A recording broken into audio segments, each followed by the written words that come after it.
Look at that, a whole new world. This room is really something different now with these.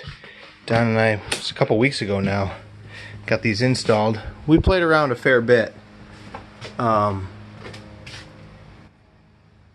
get these to work in this twisted old house, which is a cliche. Everybody thinks they know about a twisted old house, but this probably couldn't have been more difficult than this, as far as break my arm off, patting myself on the back situation. But it required Don and his son Don to get it up and in here, and then Don and I came back, Senior and I came back, and both of us spent 4 hours here. So total 8 man hours getting this to work nicely, but boy does it. You know, boy does it work nice. Ooh. Yeah, love that. Feels great too, nice and heavy. And so I just temporarily got house wrap in here because I intend to tuck it behind the siding. And then of course our first beam is going to be right in front of the lower area here. So I wanted to go ahead and throw siding up and get it done. But I'm going to leave off of this because let's face it, the series is called Big Deck Probs. Then we got to get to our big deck. And so this will be the last video without a start on the big deck.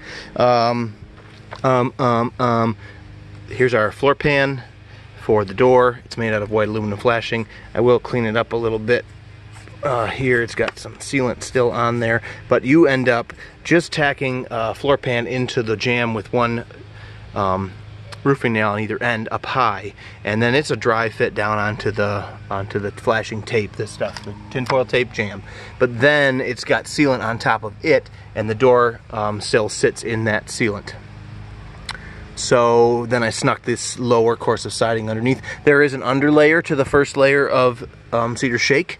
So first there was, you know, one layer that was laid down with Tyvek showing, and then another layer where you cover all the seams, and then I painted it in here. Now it was, you know, these were all salvaged from the wall that was removed here, so the end of one shake to the next where the paint, you know,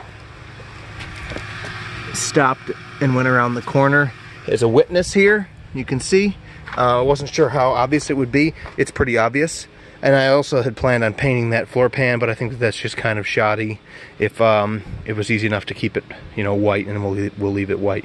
I will come back tomorrow and carefully sand those smooth, and some of these other little areas that I didn't realize, I'll caulk those with some OSI, you know, max sealant, same stuff that the door is sitting in, and put our best foot forward there. But then we're going to leave off and set up our transit, throw a laser line in here where the top and bottom of our beam needs to be, translate that to all the posts, notch the posts, and then make, excuse me, our first couple beams. Exciting stuff. This is going to really tie the yard together when we're all done here, and I love to see the sort of cathedral kind of shapes that are happening. Not to be really, again, breaking my arm off, patting myself on the back, but a lot of thought went into this, and it's nice to see it finally coming in for a landing on the site. All right, I promise we're going to start that big deck next time. Thanks for watching. We'll see you.